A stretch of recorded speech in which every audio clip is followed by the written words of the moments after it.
जी तो last step में हमने टू साइडेड या टू टेल टेस्ट का हमने इंट्रोडक्शन स्टार्ट किया था। उसकी हमने डेफिनेशन और हमने उसका ये क्या कहते हैं कि उसके हवाले से हमने उसका फार्मूला भी जिक्र किया था। और अभी हम इसका क्वेश्चन सॉल्व करने जा रहे हैं। यह जो क्वेश्चन दिया हुआ है इसको पहले एक नज़र देखते हैं, फिर हम ये इसको डिक्लेयर, फिर मैं आपको बताऊंगा कि इसमें किस तरीके से क्वेश्चन को देखते हुए जज करते हैं कि इस पर कौन सा टेस्ट लगेगा। ऑब्वियसली बात इस पर लगेगा तो खैर वो टू साइडेड टी टेस्ट, मगर एग्जाम में तो शफल हो सकते हैं ना, काय स्क्वायर भी शफल हो सकता है, वन साइडेड भी शफल हो सकता है, तो उस हवाले से मैं आपको इंडिकेशन भी बताऊंगा।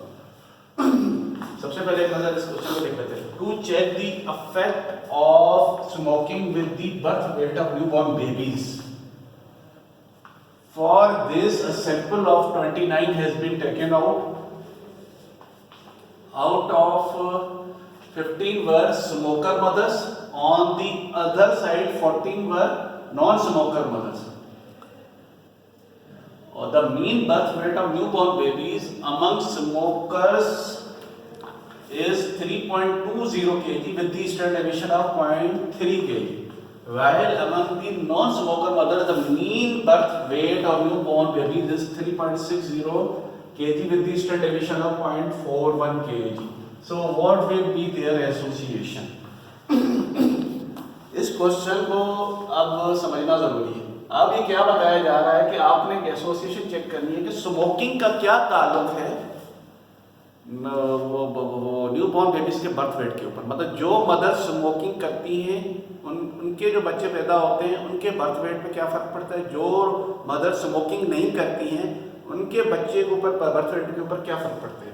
तो उन्होंने क्या किया कि एक रिसर्च के डेटा को लिया गया जिसमें से बताया गया कि 29 का सैंपल लिया गया, जिसमें से 15 स्मोकर मदर्स को लिया गया और दूसरे एंड पे 14 नॉन स्मोकर मदर्स को लिया गया। जो 15 स्मोकर मदर्स थी उनके जब बच्चों के न्यूबॉर्न बेबीज के बर्थ वेट को नोट किया गया, न्यूबॉर्न बेबीज के बर्थ वेट को नोट किया गया, तो उसका क्या आ रहा था 3.20 kg with the standard deviation of 0.3 kg। ये स्मोकर मदर्स का, ठीक है, 3.20 kg न्यूबॉर्न बेबीज का मीन वेट आ रहा है, उसका स्टैंडर्ड डेविएशन कितना आ रहा है 0.3 kg। और दूसरे एंड में जो नॉन स्मोकर मदर्स है, जब उनके बच्चों का, जब न्यूबॉर्न बेबीज का बर्थ वेट का जब मीन निकाला गया तो वो कितना आ रहा था 3.60 kg with the standard deviation of 0.41 kg। So what will be there association. अब इसकी हाइपोथेसिस क्या बनेगी। हाइपोथेसिस मैंने हमेशा की तरह बताया कि इसके दो तरह की हाइपोथेसिस बनती है, नल हाइपोथेसिस और अल्टरनेटिव हाइपोथेसिस। नल हाइपोथेसिस क्या बनेगी, there is no effect of smoking on the birth weight of newborn babies. There is no effect of smoking of mothers on the birth weight of newborn babies. Smoking चाहे mother चाहे smoking करे या ना करे, उनके newborn babies के birth weight के ऊपर कोई फर्क नहीं पड़ेगा। ये नल हाइपोथेसिस बनेगी। दूसरे एंड पे अल्टरनेटिव हाइपोथेसिस क्या बनेगी, there is significant affect of smoking, there is significant affect of smoking on the birth weight of newborn babies. जब उनकी मदर्स को स्मोकिंग कर रही होती है, वो मदर वो बच्चे जिनकी मदर स्मोकिंग कर रही होती हैं उनके मीन बर्थ वेट के ऊपर सिग्निफिकेंट फर्क पड़ेगा। ये हमारी क्या कहलाएगी, ऑल्टरनेटिव हाइपोथेसिस कहलाएगी। ठीक है, अब ये तो फिर मैंने पहले लिखा नहीं, आप खुद ही लिख लीजिएगा। नल हाइपोथेसिस में there is no effect of smoking on the birth weight of newborn babies, null hypothesis ये बन जाएगी। और ऑल्टरनेटिव क्या बन जाएगी, there is significant effect of there is significant effect of smoking on the birth weight of the newborn babies। ये हमारी alternative hypothesis बन जाएगी। ठीक है, अब हमें करना क्या है कि दो हमारे पास डेटा दिए हुए, अब हमें ये जज किस तरीके से करना है, ये टू साइडेड टी टेस्ट। ठीक है, सबसे पहले तो आप ये देख लीजिएगा कि एक जो मेजर जो हमारे पास जो सैंपल आ रहा है वो कितना आ रहा है 29। ठीक है, अब मैंने क्या बताया था कि 30 या 30 से कम होगा तो हमेशा हमारा इशारा किस तरफ जाएगा, या टी टेस्ट की तरफ जाएगा, हमारी जजमेंट टी टेस्ट की तरफ जाएगी कि 30 या 30 से कम है। ये 29, अब 29 में दो सब सैंपल्स दिए हैं, एक क्या दिया हुआ है स्मोकर मदर्स का, दूसरा कौन सा दिया हुआ है नॉन स्मोकर मदर्स का। ठीक है, तो उसका क्या मतलब है कि इसमें दो सैंपल दिए हैं, दो सब सैंपल दिए हैं। तो उसका क्या मतलब है कि कहीं पॉपुलेशन का जिक्र नहीं आ रहा। स्मोकर मदर्स भी बताते खुद एक सैंपल है और नॉन स्मोकर मदर्स भी बताते खुद एक सैंपल है, इसमें कहीं पॉपुलेशन का जिक्र नहीं है। और सैंपल्स जो कंबाइंड सैंपल हमारा कितना है 29 से 30 से कम है, तो उसका मतलब है कि टी टेस्ट होगा और 2 सैंपल टी टेस्ट होगा, ठीक है। तो यहाँ से हमने जज कर लेना है कि यहाँ पे 2 साइडेड टी टेस्ट लगेगा, ठीक है। अब फिर हमने डेटा नोट डाउन करना है इस क्वेश्चन में से। अब सबसे पहले N1 किसको शो कर रहा है, स्मोकर मदर्स को, उसका सैंपल साइज कितना है 50। N2 नॉन स्मोकर मदर्स को, उसका सैंपल साइज कितना है 40। x1 bar mean of the first sample मतलब जो मैंने जिक्र किया था स्मोकर मदर्स का, उनके बच्चों का मीन बर्थ वेट कितना आ रहा है 3.20 kg। नॉन स्मोकर मदर्स के बच्चों का मीन बर्थ वेट कितना आ रहा है 3.60 kg। इसको मैं किससे डिनोट किया है 3.6 x2 बार से, ठीक है। अब SD1 किसको रिप्रेजेंट कर रहा है 0.3 kg standard deviation of the first sample. First sample कौन सा है स्मोकर मदर्स। स्मोकर मदर्स के जो बच्चे हैं उनका जो वेट का जो स्टैंडर्ड डेविएशन कितना आ रहा है 0.3 kg आ रहा है। और जो नॉन स्मोकर मदर्स हैं उनको उनके स्टैंडर्ड डेविएशन हमने SD2 से रिप्रेजेंट किया है और उसका जो मीन बर्थ वेट उनके बच्चों का कितना आ रहा है 0.41 kg आ रहा है, ठीक है। तो सॉरी उसका स्टैंडर्ड डेविएशन 0.41 kg आ रहा है, मीन तो खैर उसका 3.60 kg आ रहा है, ठीक है। अब यहाँ पे मैंने डेटा नोट डाउन कर लिया, मैंने फार्मूला लिख लिया जो मैंने लास्ट स्टेप में बताया था। ये कैलकुलेटेड टी टेस्ट का फार्मूला है, ठीक है।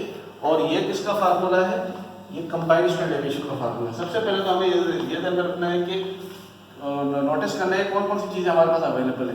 x1 बार अवेलेबल है, x2 बार अवेलेबल है, n1 अवेलेबल है, n2 अवेलेबल है, S अवेलेबल नहीं, मतलब कंबाइंड स्टैंडर्ड डेविएशन अवेलेबल नहीं। हमारे पास SD1 अवेलेबल है, SD2 अवेलेबल है।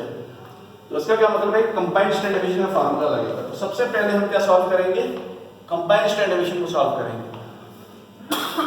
की वैल्यूज को मैंने पहले से नोट डाउन किया हुआ है। अब आप ये देख लीजिएगा कि SD1 की जगह पे कौन सी वैल्यू मैंने रखी है, वो 0.3 kg रखा हुआ है, इसका स्क्वायर आ गया फार्मूले का। N1 की जगह पे 15 रखा है, ठीक है, और -1 फार्मूले का प्लस, और SD2 की जगह पे 0.41 रखा है और फार्मूले का स्क्वायर आ गया, मल्टीप्लाई बाय N2 की जगह पे हमारे पास कौन सी वैल्यू है 40 और -1 फार्मूले का, डिवाइड बाय N1 की जगह पे 15 और N2 की जगह पे 40 और -2 पूरा पूरा अंडर रूट जब हम सॉल्व करेंगे तो हमारे पास कंबाइंड स्टैंडर्ड डेविएशन आ जाएगा 0.35। अब ये हमारा फाइनल आंसर नहीं है क्योंकि हमारा फाइनल आंसर कैलकुलेटेड वैल्यू निकालनी है, तो तब हमारा फाइनल आंसर हम डिक्लेयर करेंगे। अब इस कंबाइंड स्टैंडर्ड डेविएशन को हम इस फार्मूले में पुट कर देंगे, ठीक है। 0.35 यहाँ पे पुट किया, x1 बार की जगह पे 3.20 पुट किया और x2 बार की जगह 3.60 पुट किया, और जो combined standard deviation 0.35 multiply by under root 1 divide by 14 n1 जो भी आ रहा है प्लस 1 डिवाइड बाय 15 n2, ठीक है।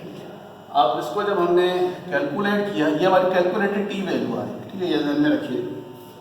इसका जो आंसर आएगा -3.33 आएगा, -3.33 आएगा, ठीक है।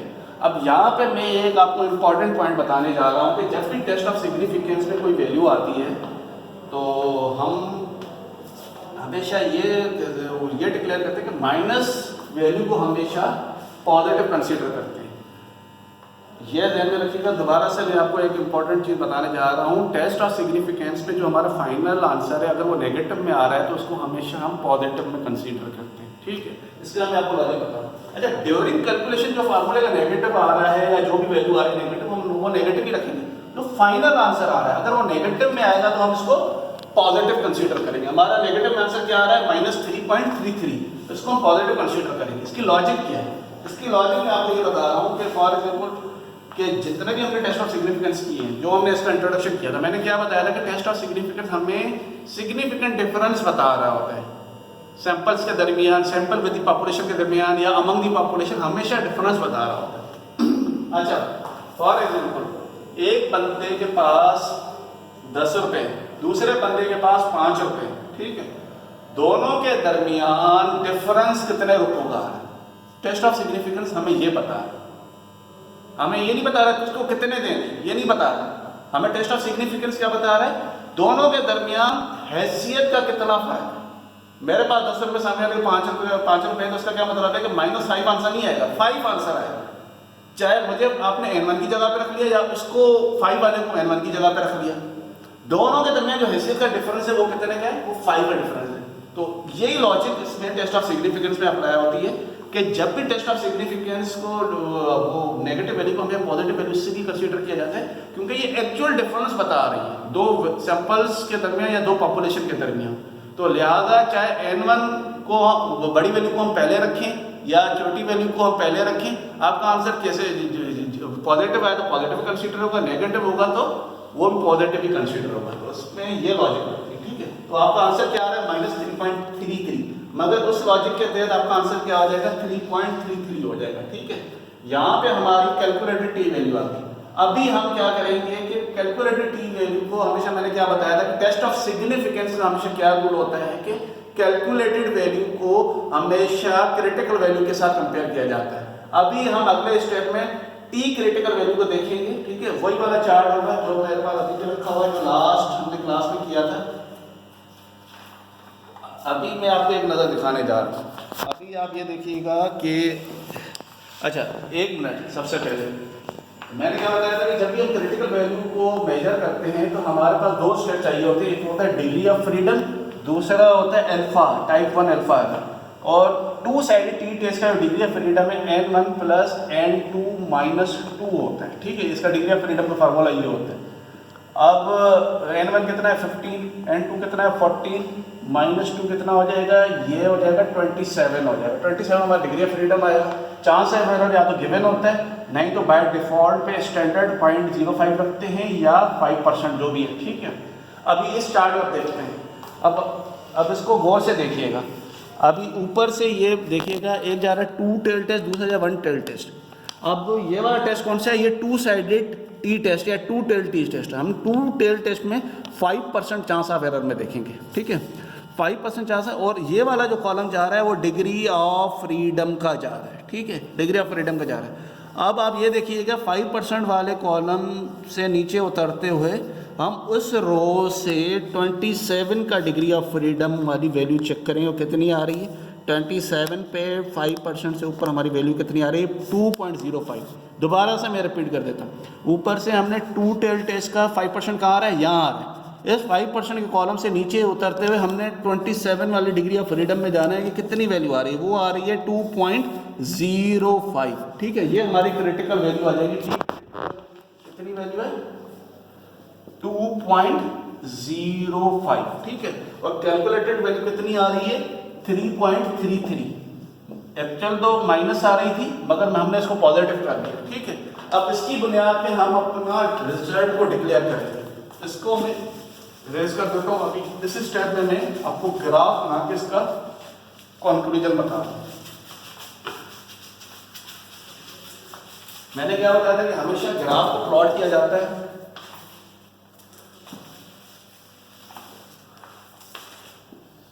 अभी ये हमने ग्राफ को प्लॉट किया, ठीक है। हमेशा क्रिटिकल वैल्यू को मद्देनजर रखते हुए ग्राफ को प्लॉट किया जाता है। 0, इसको ये 1 आ गया, ये 2 आ गया, ये पॉजिटिव का 3 आ गया, ये माइनस का 1 आ गया, माइनस का 2 आ गया, माइनस का 3 आ गया, एंड सो ऑन, जो भी आ गया। क्रिटिकल वैल्यू कितनी आ रही है, 2.05। 2.05 एक अंदाजे के हिसाब से यहाँ कहीं आएगा, ठीक है। उसके जो लेसर साइड वाली जो पूरा रीजन है वो हमारा क्या कहलाएगा, region of acceptance, region of acceptance. इसको हम रीजन ऑफ नल हाइपोथेसिस भी कहते हैं, रीजन ऑफ नल हाइपोथेसिस भी कहते हैं, ठीक है। और इसके अलावा जो वाला एरिया, जो ग्रेटर वाला एरिया, वो रीजन ऑफ रिजेक्शन कहलाएगा, रीजन ऑफ रिजेक्शन कहलाएगा, ठीक है। अब हमारे पास कैलकुलेटेड वैल्यू कितनी आ रही है, 3.33 आ रही है। 3.33 एक अंदाजे के हिसाब से यहाँ पे आएगी, ठीक है। अब यह गौर से देखें कि हमारी 3.33 जो कैलकुलेटेड वैल्यू है, जो कैलकुलेटेड वैल्यू है वो हमारे कौन से रीजन में आ रही है, रीजन ऑफ एक्सेप्टेंस में आ रही है, रीजन ऑफ रिजेक्शन में आ रही है, रीजन ऑफ रिजेक्शन में आ रही है। और रीजन ऑफ रिजेक्शन का दूसरा नाम क्या होता है, रीजन ऑफ ऑल्टरनेटिव हाइपोथेसिस। और ऑल्टरनेटिव हाइपोथेसिस हमने क्या ड्रॉ की थी, वो तो फिर मैंने नोट डाउन नहीं किया था, वर्बली मैंने आपको बताया था। There is significant effect of smoking on the birth weight of newborn baby. Smoking का गहरा ताल्लुक है, स्मोकर मदर्स का गहरा ताल्लुक है और उसका ज्यादा इफेक्ट आता है न्यूबॉर्न बेबीज के बर्थ वेट के ऊपर। हमारा रिजल्ट ये डिक्लेयर होगा, ठीक है। बजाय तो हमारे पास एक क्वेश्चन दिया हुआ है, इसकी वैल्यूज दी हुई है, इससे तो हमें एक अंदाजा नहीं हो पा रहा है कि भाई बर्थ वेट का इफेक्ट होता है या नहीं होता है। इसको देखते हुए हमें टेस्ट ऑफ सिग्निफिकेंसी एक्चुअली हमें ये कंक्लूजन बता रहा होता है कि वाकई में उसका इफेक्ट क्या आ रहा होता है, ठीक है। अभी मैं दोबारा रिपीट कर देता हूँ, ये ग्राफ हमने कैसे प्लॉट किया, ठीक है। ये राइट वाली साइड पॉजिटिव की, लेफ्ट वाली साइड नेगेटिव की, क्रिटिकल वैल्यू 2.05 इसको हमने प्लॉट किया। उसके लेसर वाली साइड रीजन ऑफ एक्सेप्टेंस आ गया, इसको हम रीजन ऑफ नल हाइपोथेसिस भी कहते हैं। और उस वाला जो ग्रेटर साइड है वो रीजन ऑफ रिजेक्शन आ गया, उसको रीजन ऑफ ऑल्टरनेटिव हाइपोथेसिस भी कहते हैं। हमारी जो कैलकुलेटेड वैल्यू 3.33 एक अंदाजे के हिसाब से यहाँ पे प्लॉट हो रही है, तो ये कौन सी वैल्यू कहलाएगी, ये वैल्यू किस में आ रही है, रीजन ऑफ रिजेक्शन में आ रही है, रीजन ऑफ ऑल्टरनेटिव हाइपोथेसिस में आ रही है। और इसका क्या मतलब है कि ऑल्टरनेटिव हाइपोथेसिस हमारी एक्सेप्ट होगी और नल हाइपोथेसिस हमारी रिजेक्ट होगी, इसका मतलब तो ये, ठीक है। तो हमारी ऑल्टरनेटिव हाइपोथेसिस हमने क्या बनाई थी कि there is significant effect of smoking on the birth weight of newborn babies, ठीक है। यहाँ पे हमारा टू साइडेड टी टेस्ट या टू टेल टी टेस्ट या टू सैंपल टी टेस्ट का टॉपिक खत्म हो गया। नेक्स्ट क्लास में इंशाल्लाह हम स्टार्ट करेंगे पेयर टी टेस्ट।